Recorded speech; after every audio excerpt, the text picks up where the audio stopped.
They say family is built on love, but what happens when love is overshadowed by suspicion?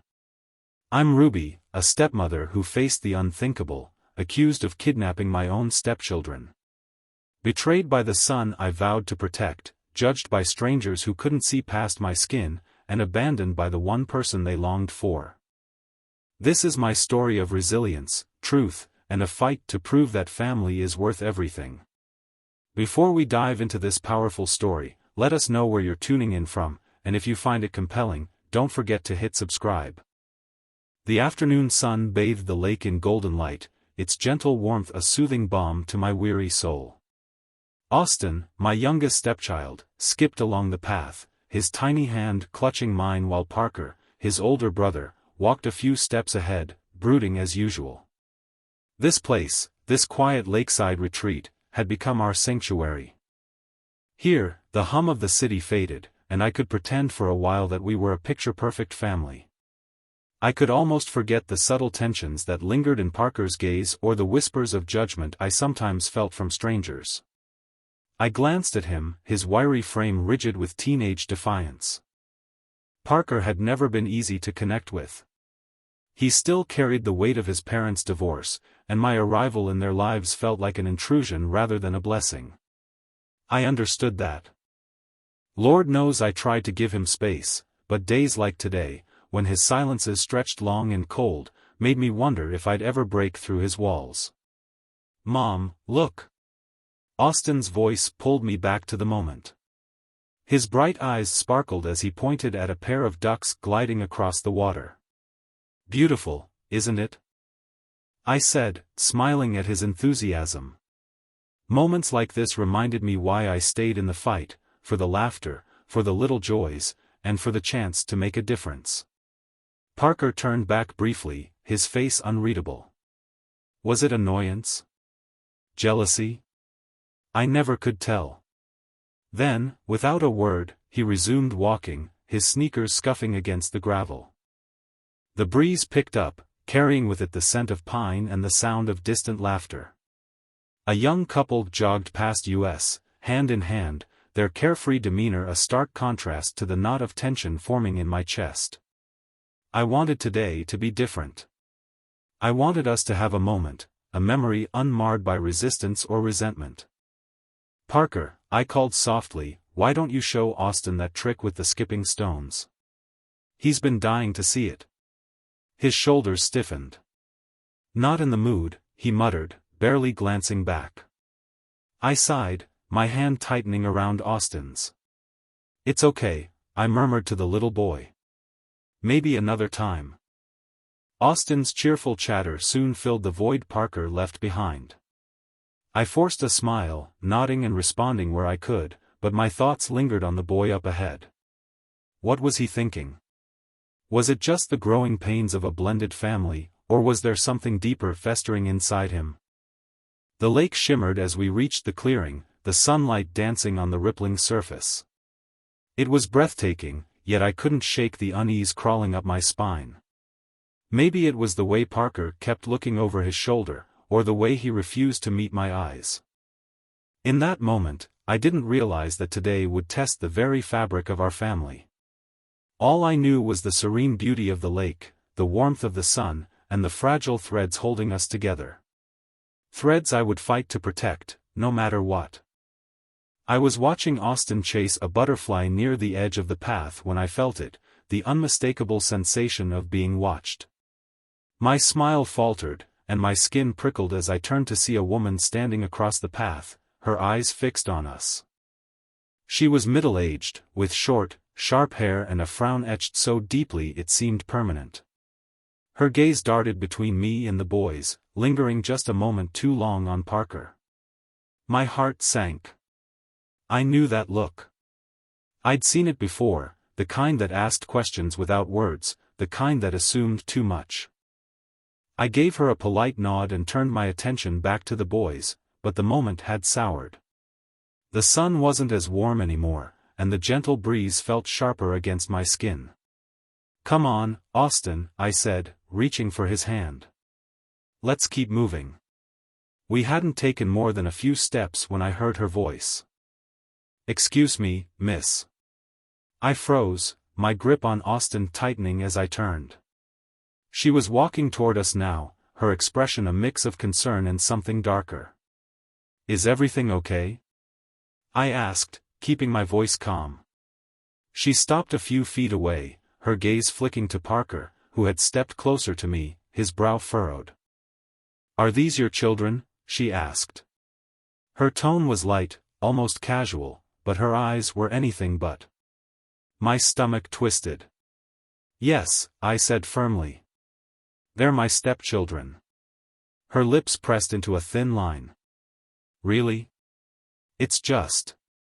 I couldn't help but notice that you don't, well." She didn't finish the sentence, but she didn't have to. I knew exactly what she was getting at. Before I could respond, Parker stepped forward, his face flushed with sudden anger, or was it fear? "She's not my mom," he blurted, his voice loud enough to draw attention from a couple walking nearby. The words hit me like a slap, but I forced myself to stay composed. "Parker," I started, but he cut me off. "She's a kidnapper," he said, his voice shaking but his eyes full of something wild, almost gleeful. "She tricked us. Me and Austin." For a moment, time seemed to stop. The woman's face hardened, her hand moving to her pocket, probably for her phone. Nearby, the couple slowed their pace, their curious eyes locking on us. "Officer," the woman called, waving toward a uniformed man standing a few yards away. My heart raced as the officer began walking toward us, his hand resting on the radio clipped to his shoulder. Austin clung to my leg, his tiny fingers digging into my jeans.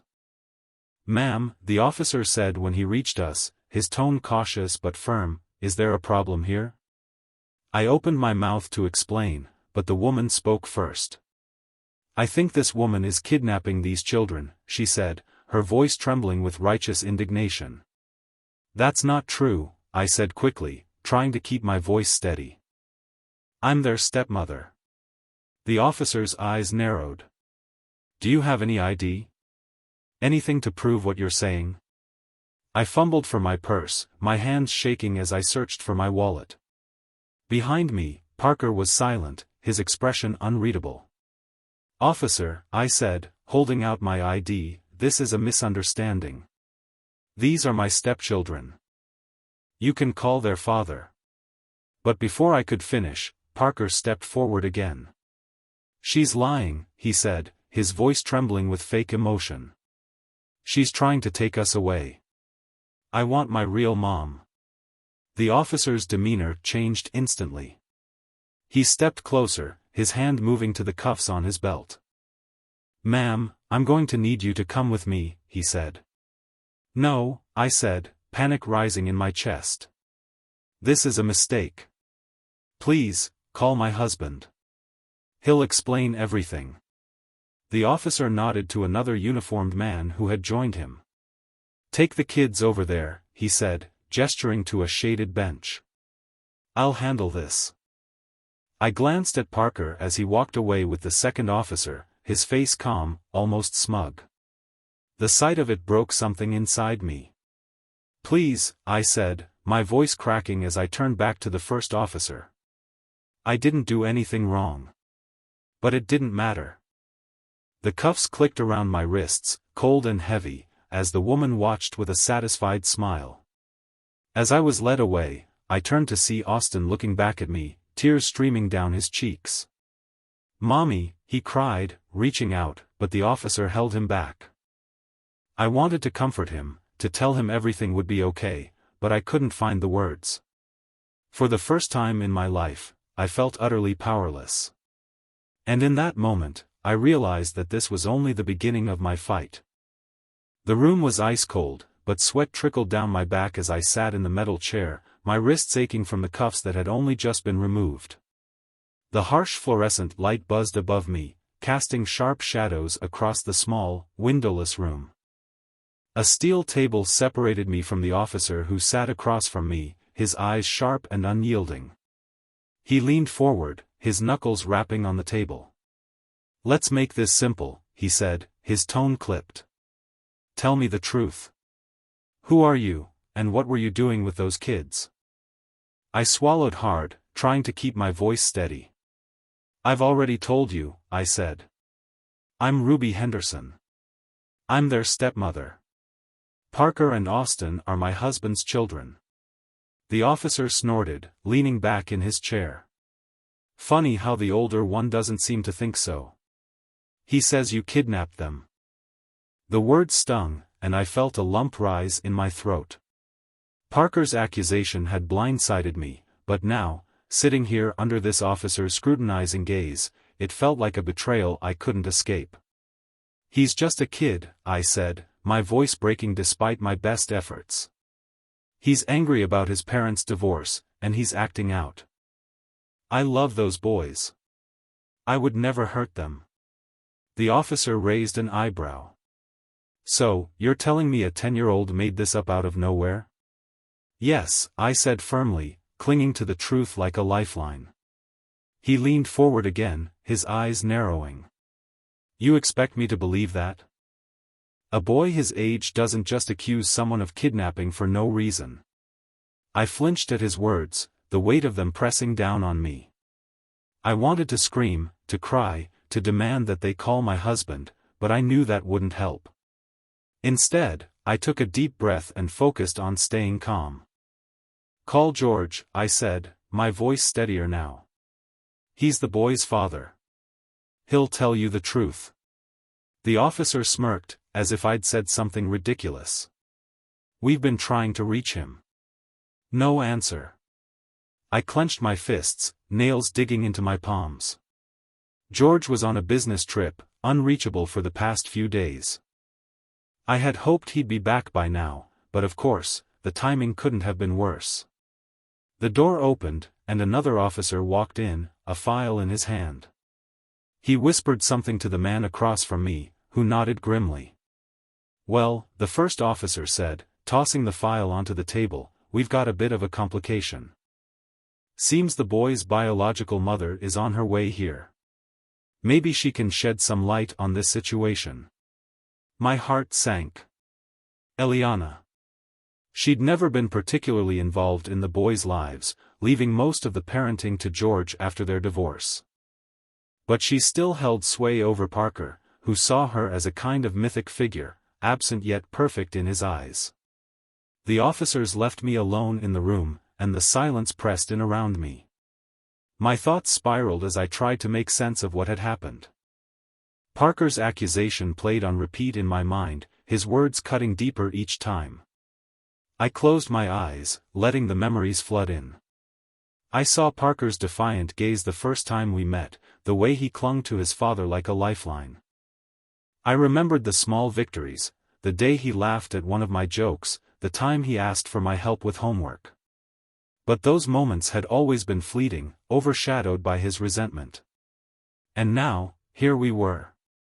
The door creaked open, and the officers returned, this time with Eliana in tow. She swept into the room, her heels clicking against the floor, her face a mask of indifference. She looked at me briefly, her lips curling into something between a smirk and a sneer, before turning to the officers. "What's this all about?" she asked, her tone flat. One of the officers gestured toward me. "This woman claims she's the boy's stepmother. The older one says she's a kidnapper. We need to confirm her story." Eliana sighed, crossing her arms. "She's not lying. Ruby married George after we divorced. She's their stepmother." The officer blinked, taken aback. "Then why did Parker?" "Because he's a kid," Eliana interrupted, her tone impatient. "Kids lie. Especially when they're upset." For a moment, relief washed over me. But it was short-lived. Eliana's next words were like a punch to the gut. "Look, I only came here because you called. I was about to leave for a vacation. Can we wrap this up? The kids are George's problem, not mine." The officers exchanged glances, clearly unsure how to respond. I stared at her, my relief replaced by a mix of anger and disbelief. How could she be so callous, so detached? These were her children. The officer across from me cleared his throat. Well, that clears up the kidnapping accusation. But the situation is still concerning. If the child is making false claims, it could indicate deeper issues at home. Eliana rolled her eyes. Not my concern. Ruby can deal with it. She's the one who wanted to play mommy. And with that, she turned on her heel and walked out, leaving a heavy silence in her wake. The officer looked at me, his expression unreadable. You're free to go, he said finally. But this situation isn't over. I nodded numbly, too drained to argue. As I stepped out of the station, I felt a mix of emotions swirling inside me, relief, anger, and an overwhelming sadness. Parker's words had left a wound, but Eliana's indifference had poured salt in it. Still, I knew one thing for certain: I wasn't going to let this break me. For Parker, for Austin, and for George, I had to stay strong. Because no matter how hard this fight was, it was a fight worth winning. I sat outside the police station on a cold, hard bench, my thoughts spiraling as I watched Austin playing quietly near the bushes under the supervision of a young officer. His small hands fidgeted with a blade of grass, his innocence painfully apparent amidst the chaos that had engulfed us. Do you even understand what's happening here? She sighed dramatically, lowering her sunglasses to look me in the eye. Yes, Ruby, I understand. And frankly, I think you're making this a bigger deal than it needs to be. A bigger deal? My hands clenched into fists at my sides. Your son lied, I said, struggling to keep my voice steady. He told the police I kidnapped him. Do you know what that could have done to me? To my family?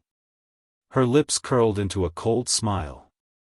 Ruby, I don't know why you're surprised. Parker has always been dramatic. He's 10. He doesn't like you. What did you expect? Her words hit me like a slap. I expected you to care, I said, my voice shaking now. These are your children, Eliana. They need you. She laughed, a short, bitter sound. Need me? Please.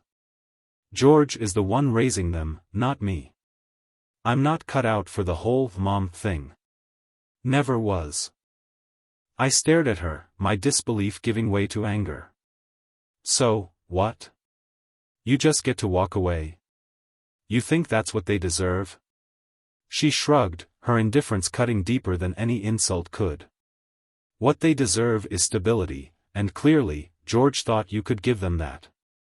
So, congratulations. You're their mom now. Her words hung in the air, heavy and cruel. For a moment, I couldn't speak. The truth of what she was saying, what she had always believed, sank in, and it hurt more than I thought possible. Before I could respond, Parker's voice broke the tense silence. Mom? I have a life, one that doesn't include playing house. You understand that, don't you? He shook his head, tears streaming down his face. But you're my mom. You're supposed to. She cut him off with a sharp laugh. Supposed to what? Love you? Raise you? Honey, I left that job to your father years ago. You'll be fine.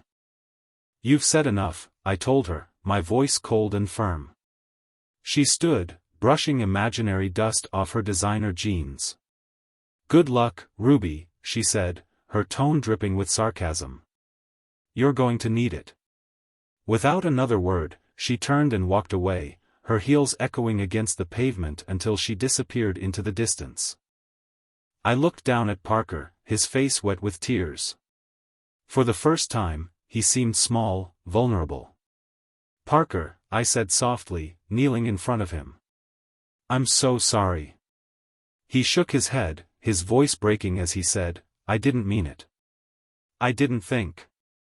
I pulled him into a hug, his sobs muffled against my shoulder.